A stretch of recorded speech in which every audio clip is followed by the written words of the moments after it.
एक ऐसा डर जिसे आपने इग्नोर किया तो ये डर आपके 2-3 साल की मेहनत पूरी बर्बाद कर सकता है। आखिर कैसे ये डर किसी भी स्टूडेंट का कॉन्फिडेंस पूरा खत्म कर सकता है? आखिर वो क्या रीजन होता है जिससे 30 से 40% स्टूडेंट्स अपनी लाइफ की पूरी मेहनत एग्जाम के एंड टाइम पर आने पर ही छोड़ देते हैं और हार मान जाते हैं? आखिर उनके मन में ऐसा क्या चल रहा होता है? आइए जानते हैं एग्जाम फियर क्यों आता है, कैसे आता है और इसका परमानेंट सॉल्यूशन क्या है।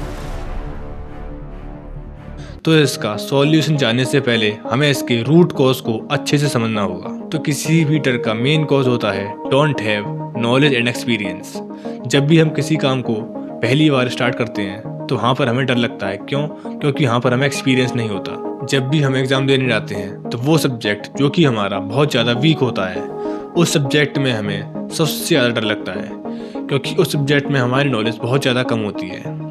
और वो सब्जेक्ट जो कि हमारा बहुत ज़्यादा स्ट्रॉन्ग होता है उस सब्जेक्ट में हमें बिल्कुल भी डर नहीं लगता, क्योंकि उस सब्जेक्ट में हमारी नॉलेज बहुत अच्छी होती है। तो इसका मेन कॉज है हमें किसी भी सब्जेक्ट के बारे में बहुत ज़्यादा कम नॉलेज होती है तो हमें डर बहुत ज़्यादा लगेगा। अब ऐसी सिचुएशन में हमारा ब्रेन कॉर्टिसोल हार्मोन रिलीज करता है जिससे कि हमें डर आता है, और इस डर की वजह से ये हमारे ब्रेन के प्रीफ्रंटल कॉर्टेक्स को अटैक करता है जो कि हमारी डिसीजन और थिंकिंग एबिलिटी को कम कर देता है। तो आपने मोस्ट ऑफ केसेस में देखा होगा जब भी हमें किसी भी एग्जाम में डर आता है तो हम पढ़ा हुआ भूल जाते हैं और हमें बहुत ज़्यादा पसीने भी आते हैं, जिसमें हम बहुत धीरे धीरे सांस लेते हैं और हमारी सिली मिस्टेक्स बहुत ज़्यादा बढ़ जाती हैं, जिसमें हम बहुत छोटी से छोटी गलतियाँ भी करने लगते हैं। तो किसी भी एग्ज़ाम फियर को परमानेंटली ख़त्म करने के लिए मेनली 5 स्टेप्स होते हैं, जिसमें से 4th स्टेप बहुत ज़्यादा इंपॉर्टेंट है। और इसका फर्स्ट स्टेप है सिलेबस। किसी भी एग्ज़ाम में 90% से भी ज़्यादा स्टूडेंट का सिलेबस ख़त्म ही नहीं हो पाता, क्योंकि वो स्टार्टिंग से ही किसी भी सब्जेक्ट में बहुत ज़्यादा इन डेप्थ जाने लगते हैं, क्योंकि वे स्टार्टिंग से ही बहुत ज़्यादा मोटिवेटेड फील करते हैं और उनके अंदर एक ऐसी आग होती है जिससे कि वो बहुत ज़्यादा सब्जेक्ट के डेप्थ में जाने लगते हैं, जिससे कि उनका सिलेबस धीरे धीरे पीछे छूटता जाता है और बाकी के सब्जेक्ट्स भी उन पर हावी होते जाते हैं और धीरे धीरे उनके मार्क्स भी कम होते जाते हैं। तो यहाँ पर आइडियली एक टॉपर का सिलेबस किसी भी कॉम्पिटिटिव एग्ज़ाम में 3 से 4 महीने पहले ही ख़त्म हो जाता है। तो आपको भी कैसे भी करके कम से कम 3 महीने पहले ही सिलेबस ख़त्म कर देना है। इसका सेकेंड स्टेप है रिवीजन, और इस स्टेप में सबसे ज़्यादा बच्चे गलती करते हैं, क्योंकि रिवीजन का नाम सुनते ही हमारे माइंड में आता है टाइम वेस्ट। क्योंकि हमारे माइंड को लगता है कि उसे सब कुछ पता है, क्योंकि हमारा माइंड अपने आप को ही बेवकूफ़ बनाता है जिससे कि वो बहुत कम से कम हार्डवर्क कर सके।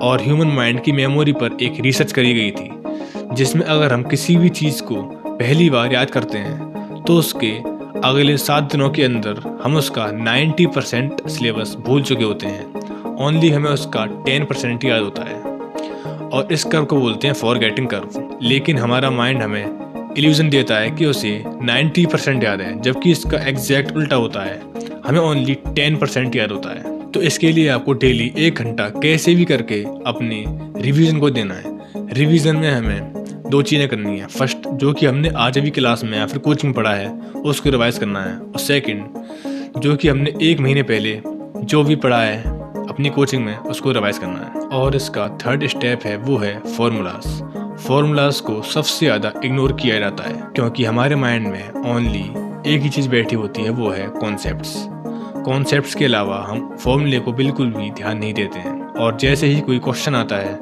हमारा ध्यान ओनली उसके कॉन्सेप्ट पर होता है, जिसकी वजह से हम फॉर्मूला भूल जाते हैं, और उस फॉर्मूले को ड्राइव करने के लिए हम उसका पूरा डेरिवेशन करते हैं, जिसमें हमारा बहुत ज़्यादा टाइम वेस्ट हो जाता है। और वहीं टॉपर एक उस फॉर्मूले को अच्छे से याद करके आता है और सीधे वो उस फॉर्मूले में वैल्यूज पुट करता है और बहुत जल्दी किसी भी क्वेश्चन सॉल्व कर देता है। अगर 10 क्वेश्चन हैं तो 10 क्वेश्चन में से 4 क्वेश्चन ऐसे आते हैं जिनमें फॉर्मूला यूज़ होता ही होता है, और वो टॉपर उन 4 क्वेश्चन को फॉर्मूले से बहुत जल्दी सॉल्व कर लेते हैं। और बाकी के 6 क्वेश्चन जो कि टफ हैं उनमें उनको टाइम मिल जाता है, जो कि टाइम उन्होंने बचाया होता है फॉर्मूले को यूज़ करके। तो आपको कॉन्सेप्ट तो पक्के करने ही हैं, साथ साथ में उनके फॉर्मूलेज को बहुत ज़्यादा स्ट्रॉन्ग करना है। इसका 4th स्टेप है टेस्ट स्ट्रेटेजी, और ये पॉइंट सबसे ज़्यादा इम्पोर्टेंट है, क्योंकि यही पॉइंट आपकी 3 घंटे को डिफाइन करेगा जिसके लिए आपने 3 साल लगाए हैं। तो इसके लिए हम एक एग्जाम्पल से समझते हैं जो कि एक रियल लाइफ स्टोरी है चाणक्य की।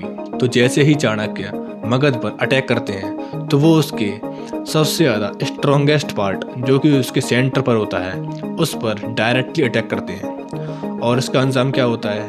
फेलियर। और चाणक्य इस बहुत बड़ी फेलियर के बाद बहुत ज़्यादा डीमोटिवेट हो जाते हैं और वो एक आश्रम में जाके रुकते हैं जहाँ पर वो देखते हैं कि एक लड़का दलिया खाना स्टार्ट ही करता है। तो वो उसके बीच वाले भाग जो कि बहुत ज़्यादा गर्म होता है उसको खाना स्टार्ट करता है जिससे कि उसकी जीभ बहुत ज़्यादा जल जाती है और उसकी मम्मी आती है और समझाती है कि इसको बीच में से क्यों खा रही हो, इसका बीच वाला पार्ट बहुत ज़्यादा गर्म है, इसको साइड से खाओ क्योंकि साइड वाला पार्ट उसके कंपेरेटिवली ठंडा हो जाता है। और यहाँ पर ही चाणक्य को बहुत ज़्यादा धक्का लगता है कि मैंने कितनी बड़ी गलती कर दी है कि मैंने सीधे ही स्ट्रॉन्ग पार्ट पर ही अटैक किया जिसकी वजह से मुझे इतनी बड़ी फेलियर का सामना करना पड़ा। और चाणक्य समझ जाते हैं और वो मगध के आउटर एरिया जो कि उसका वीक एरिया होता है उस पर सबसे पहले अटैक करते हैं। जब भी हमारे पास एक टेस्ट सीरीज आती है और हम किसी भी टेस्ट को देने लगते हैं तो उसमें से कुछ क्वेश्चन बहुत ज़्यादा टफ होते हैं और कुछ क्वेश्चन बहुत ज़्यादा ईजी होते हैं। और सबसे पहले यहाँ पर हमें ओनली ईजी क्वेश्चंस को ही अटैक करना है। हमें गलती से भी किसी भी टफ क्वेश्चंस को पहले सॉल्व नहीं करना है। अगर आप किसी भी टफ क्वेश्चन को पहले सॉल्व करते हो और उसमें टाइम लगाने के बाद भी उसका आंसर नहीं आया तो हमें बहुत ज़्यादा डीमोटिवेटिंग फील होता है और हम अपने आप को ही दोष देने लगते हैं और वहीं पर ही डिप्रेस हो जाते हैं जिससे कि हमारा पूरा का पूरा पेपर ही बेकार हो जाता है और हमारी जितनी भी सालों की मेहनत होती है सब खराब हो जाती है। तो इसमें आपको सबसे पहले ओनली ईजी क्वेश्चंस को ही सॉल्व करना होगा जिससे कि आपको कॉन्फिडेंस आएगा आगे के क्वेश्चंस करने के लिए। और लास्ट पॉइंट है ब्रीदिंग एक्सरसाइजेस। यह पॉइंट बहुत ज़्यादा इंपॉर्टेंट है फास्ट रिलीफ के लिए क्योंकि जैसे ही हमारे सामने 4-5 क्वेश्चंस ऐसे आते हैं जो कि हमसे नहीं होते तो हमें बहुत ज़्यादा स्ट्रेस और एंजाइटी फील होने लगती है।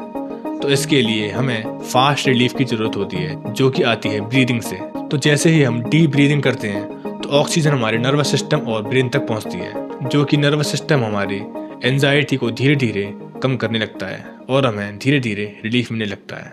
अगर आप इन 5 स्टेप्स को अच्छे से फॉलो करते हो तो आपके अंदर से किसी भी एग्ज़ाम का फियर पूरी तरह से ख़त्म हो जाएगा। अगर आप भी किसी कॉम्पिटिटिव एग्ज़ाम की तैयारी कर रहे हो और आपको भी जानना है कि ऐसी कौन सी गलती है जिसे सबसे ज़्यादा स्टूडेंट्स अपनी प्रिपरेशन में करते हैं तो आप इस वीडियो पर क्लिक कर सकते हैं। मैं आपको वहीं मिलूँगा। Okay, thank you, bye, see you there.